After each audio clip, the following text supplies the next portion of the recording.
I hated to leave Barry behind, but there was no way I'd miss my appointment with the kidnapper. Give it up, Mr. Wake. Come on. Make it easy on him. Get after him. Don't let him get away. Move it, move it, move it. I'll have you shot if you let him get away.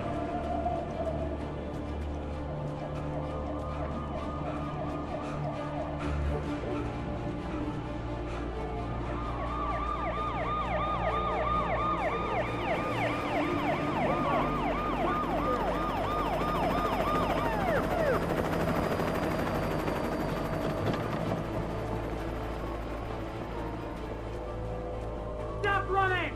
Freeze! Okay, men, keep your eyes peeled. He's gonna try to make it through here. Damn! This way and out! Over here! Stop! I'm going there!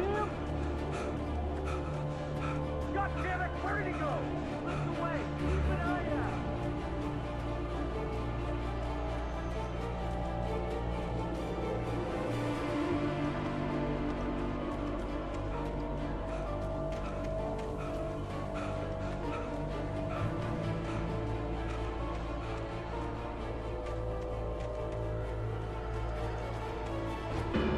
He's gone! Come on, guys! We need to head him off! For decades, the darkness that wore Barbara Jagger's skin slept fitfully in the dark place that was its home and prison. It was hungry and in pain. It dreamed of its nights of glory when the poet's writing had called it from the depths and given it a brief, terrible taste of power and freedom. The rock stars had stirred it from the deep sleep the poet had sunk it back to in the end.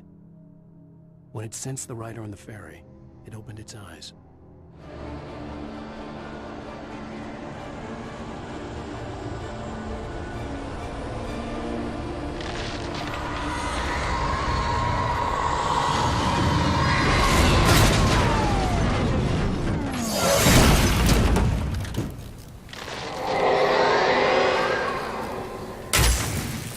Come in, Agent Nightingale. This is Sheriff Breaker. Over. Nightingale, over. What on earth is going on? My deputies tell me you fired at Wake and he didn't have a gun. You almost hit a civilian instead. Over. Sheriff, Wake's running. I'm giving chase. I don't have time for this. Well, make the time. You can't just go shooting at people in my town. Over. I'm a federal agent pursuing a fugitive. You want to discuss my methods, Sheriff? Make an appointment. Over. You stay right where you are, Agent Nightingale. I'm on my way. Out.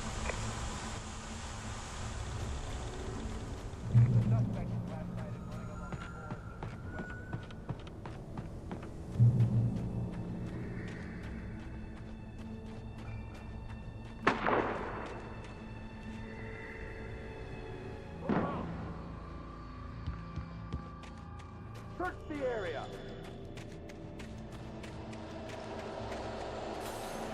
Stay sharp. This way. Over here.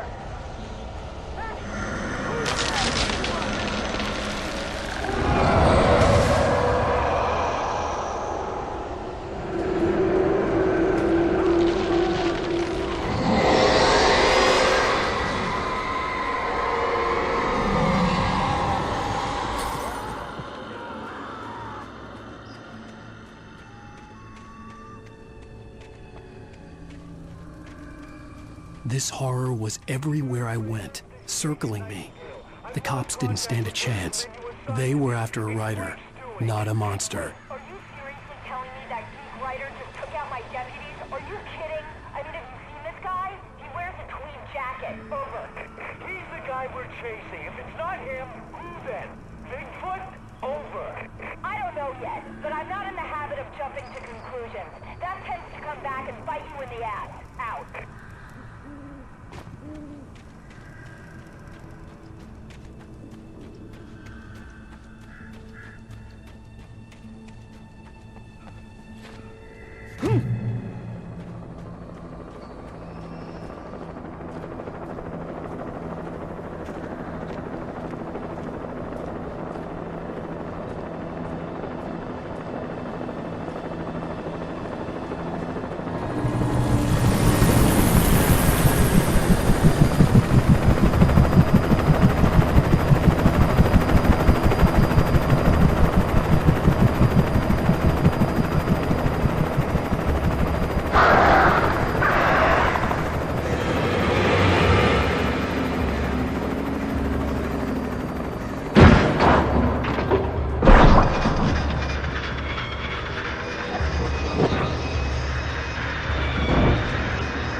This is James. Mulligan, Thornton, come in. Over. Thornton here. James, we got both Wheeler and Rose in custody. They didn't put up a fight or anything. Why, they were... Hey, Mulligan, what are you doing? Come on! Sit down and give me that. James, Mulligan here. Over. Go ahead, Mulligan. Over. We got Wheeler and Rose here. Wheeler's drunk or hopped up on something. Speaking of which, that Fed had a pretty distinctive whiff of Otis Scotch about him, if you know what I mean. Over. I don't have anything on that, Deputy Mulligan. Over. Well, whatever. Anyway, Rose is just being plain weird here. You better get Doc in to take a look at both of them. Over. Gotcha. You better get them here quickly. The, Fed's gonna want to interview Wheeler. Over. Oh, yeah, I'll bet he does. Looks like they have a lot in common. Mulligan out.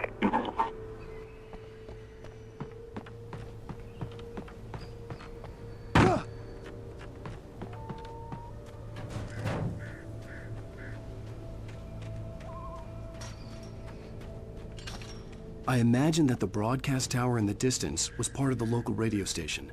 Maine seemed like a decent guy. Perhaps he could give me directions to the coal mine.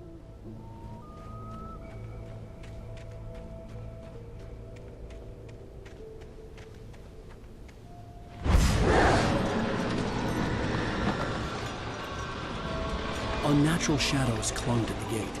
The darkness that was after me was trying to stop me. I wouldn't get through without a light.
It took me a moment to recognize the flashbang grenades.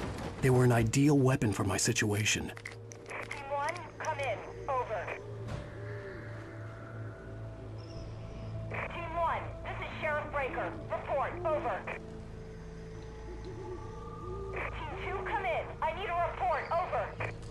Come on, guys. Talk to me. Come in, please. Over.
And here's another call. You're on KBF-FM with Pat Maine. It's Milt Peabody, Pat. What's on your mind, Milt? Well, I live near the trailer park, Pat, and there's a big ruckus going on over there. Well, that's just up the road from me, too. What's going on, do you know? I don't know, but there's a bunch of police cars there, lots of sirens, a helicopter buzzing around, and I think I heard some gunshots. Gunshots? Yes, sir, like from a pistol. So can you find out what's going on? Because it's just next door and they're popping off guns there. They're still shooting? No, it was maybe 10, 15 minutes ago. It sounds serious, Pat. I'm telling you, it don't sound like no party. Well, I'm certainly going to give the station a call, Milt. Okay. You'll hear it here as soon as I hear from them. Okay, thanks.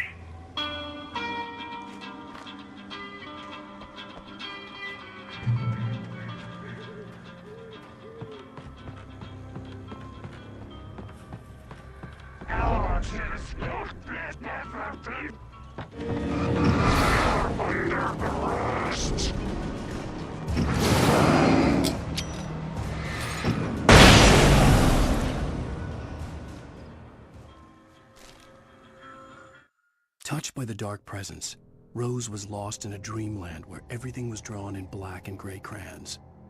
The old lady had promised her that all her wishes would come true. She would be Alan Wake's muse. She was smiling so hard it hurt her face. She crushed a bottle full of sleeping pills into the coffee.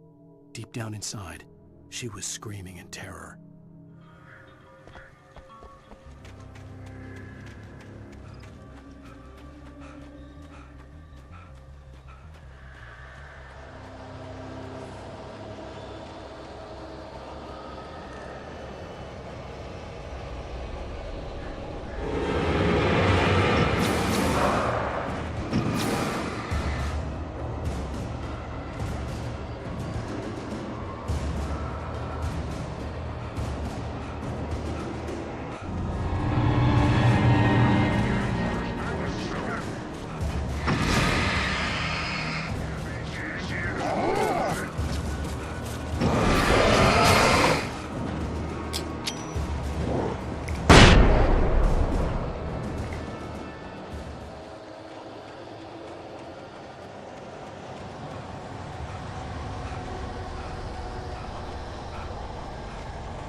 I hope Maine could lend me a car to get to the coal mine.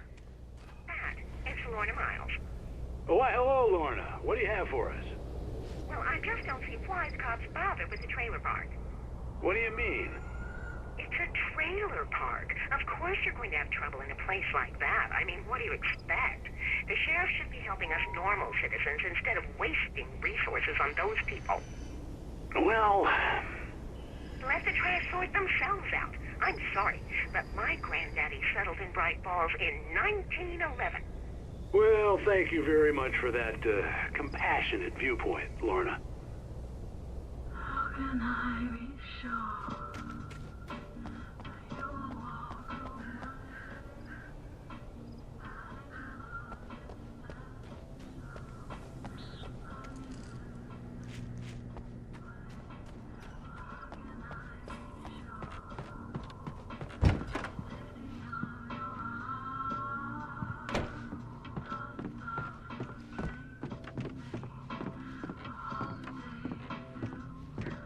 Oh, here's a little surprise. The famous writer Alan Wake just walked in. Folks, I'm going to see if I can talk him into an interview. Come on in, Mr. Wake. Oh, I'm so glad you could find the time to do this, Mr. Wake. Nowhere to run now, Dan Brown. You back away from me. Don't hurt. Whoa. Everyone calm down. Put the gun down. We're all friends here, right? Cool your jets, Nightingale. We got him. What the hell's the matter with you? There's a civilian in there.